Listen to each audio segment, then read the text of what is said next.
Hey guys, it's Miss Patrick, and today we're going to be doing something a little bit different. Today we're actually going to be making our own fraction manipulatives that we can use at home to help us as we learn more and more about fractions. And this is going to be really simple, and I actually recommend that you do it twice. Do it once today, and then tomorrow come back, watch the video again to make yourself a second set, and we'll talk more about that in a little bit. But all you're going to need for each set is one piece of paper. You can use white paper, colored paper, it can be thick, thin, whatever you've got works. Something to write with. I like to use a marker, but a pencil or a pen, a crayon, anything like that will work too, and a pair of scissors. Okay, and that's all you're gonna need. You're gonna start with your piece of white paper and you're gonna fold it in half hamburger style. Okay, so it could look like this when you do hamburger style. Also, some people like to turn it like this and go like that for hamburger style. Some people call this short and fat, and that works too. All right, you're gonna wanna make sure that your corners are nice and lined up, and then you'll put your crease in the middle so that you have your halves. And when you fold your paper in half, it's gonna look just like this with a fold down the middle. Okay, you can pause the video here and do that. And just as a reminder, anytime during the video, if you need me to slow down, you can just pause the video and then catch up and then press play whenever you're ready. Okay, when you're done with that, you're gonna take your scissors and you're going to cut as straight as you can on the fold you just made. So you're gonna go nice and careful as you cut, slow and steady. There's no need to rush through this because the straighter it is, the easier it's gonna be to make your manipulatives with. But if you kind of go sloppy, your fraction bars that we're making today might end up being a little confusing when you try to use them. So this is what your paper should look like. You'll have two halves, okay? You can set one to the side, and we're gonna use just one at a time, okay? Now what we're gonna do is we're going to actually fold this paper lengthwise, but we're going to do what's called a burrito fold. And when we do a burrito fold, we're going to end up with 3 equal pieces from the fold. And this fold can be a little bit tricky, but the way I like to think about it is my side that I'm folding in, when I fold it, the folded part of the paper and the unfolded part of the paper should look like they're about the same size, okay, the same length. So it's going to be something like that. So once you do that, you're going to fold it over again, and it's going to look kind of like a burrito. If you look like that, it's just like a burrito. When you do that burrito fold, and it's tricky, it takes some time to learn how to really do this one. You're going to press that in and crease it down. Now, this is a tricky fold. It takes a little bit of practice, and I'm quite certain the one I just did was not perfect. That's okay. You'll get the hang of it eventually. You're going to do several of these by the time we're done today, so you'll get the hang of it. Once you have your burrito fold, you're actually not going to cut on these folds.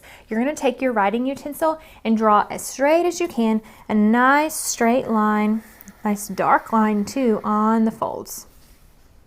Just like this.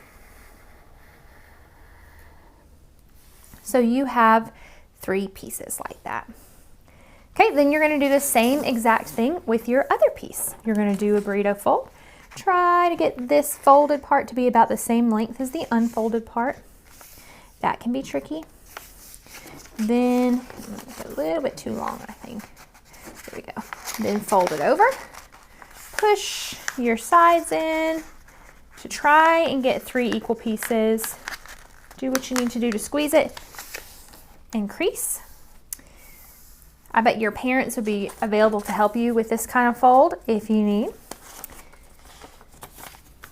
And there you go. Unfold, and you have another 3 rows or 3 pieces.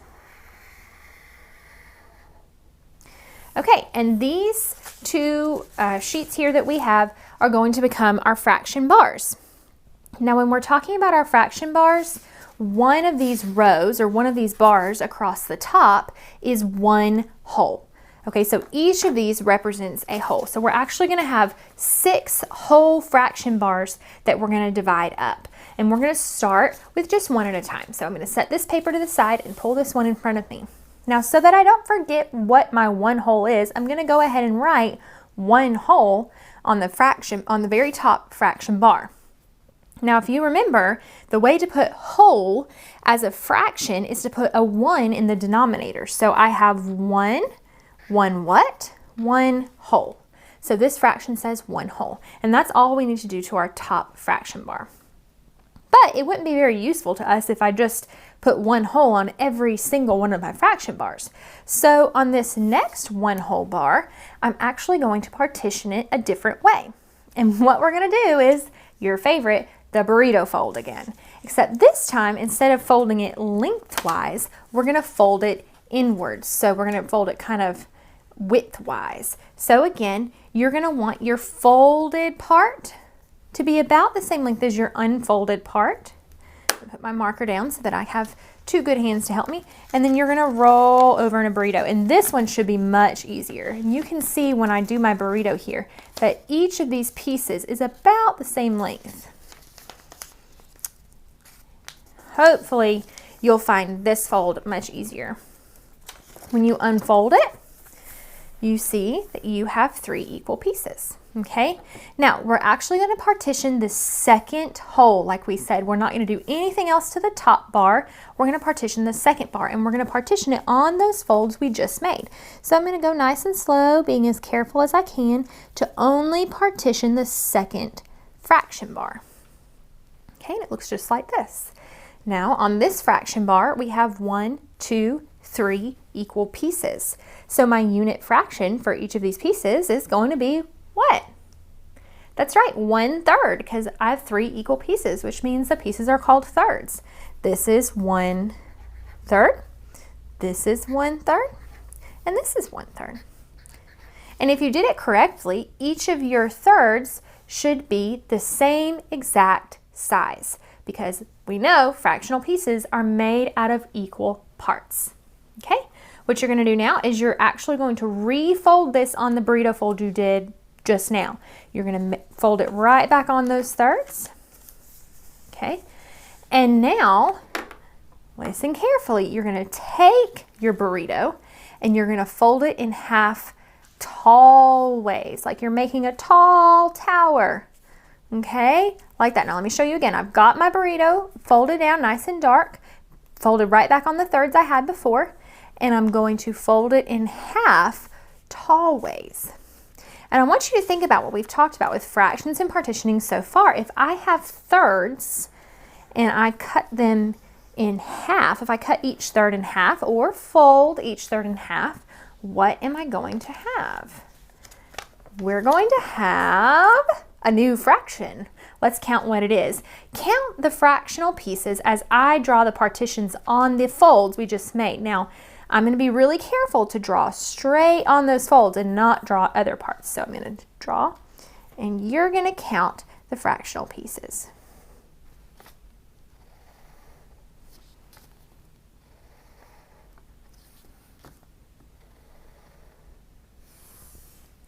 All right, we have 6 equal pieces. If we have 6 pieces in a whole, those pieces are called sixths. Very good. So my unit fraction for each piece is going to be 1/6.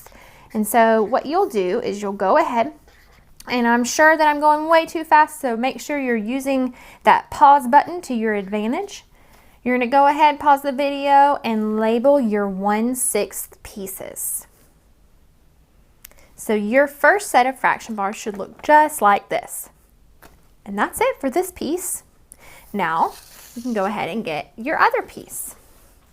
This piece we're going to do a little bit differently. Again, it's not going to benefit us to have another fraction bar that looks exactly the same as what we just did. So we're going to do this one differently.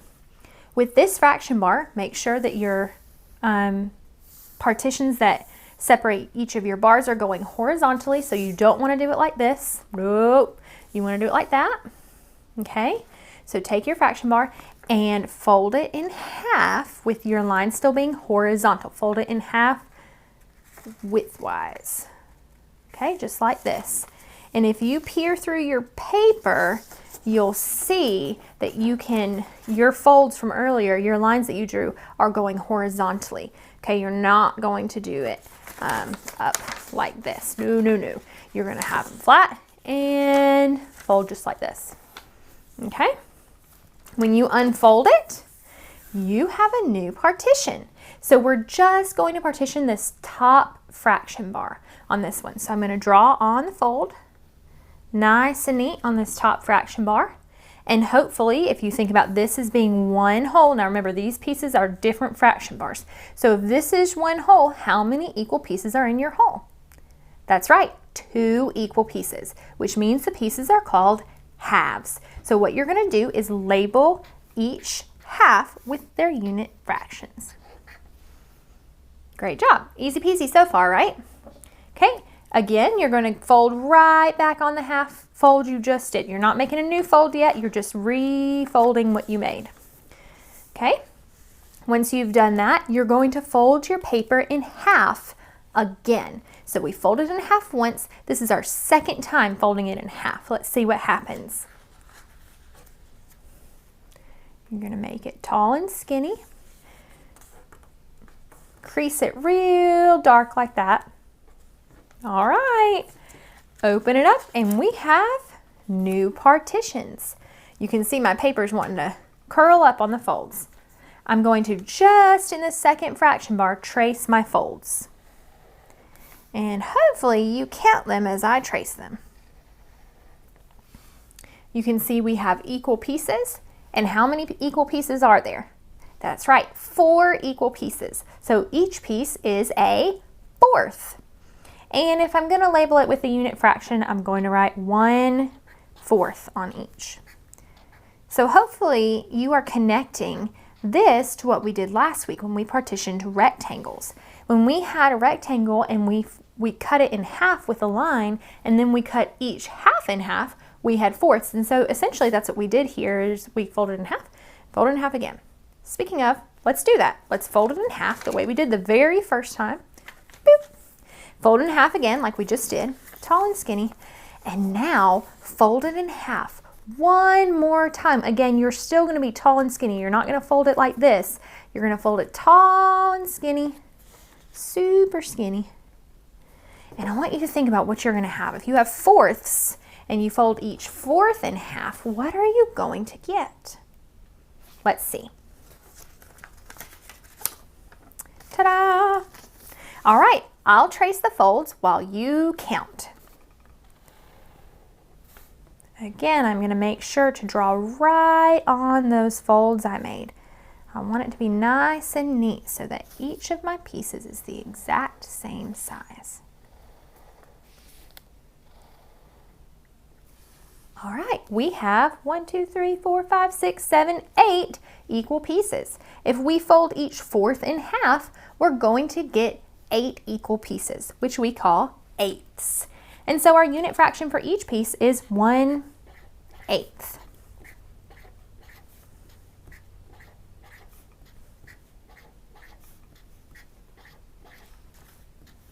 So you're going to label all of your eighths with this unit fraction.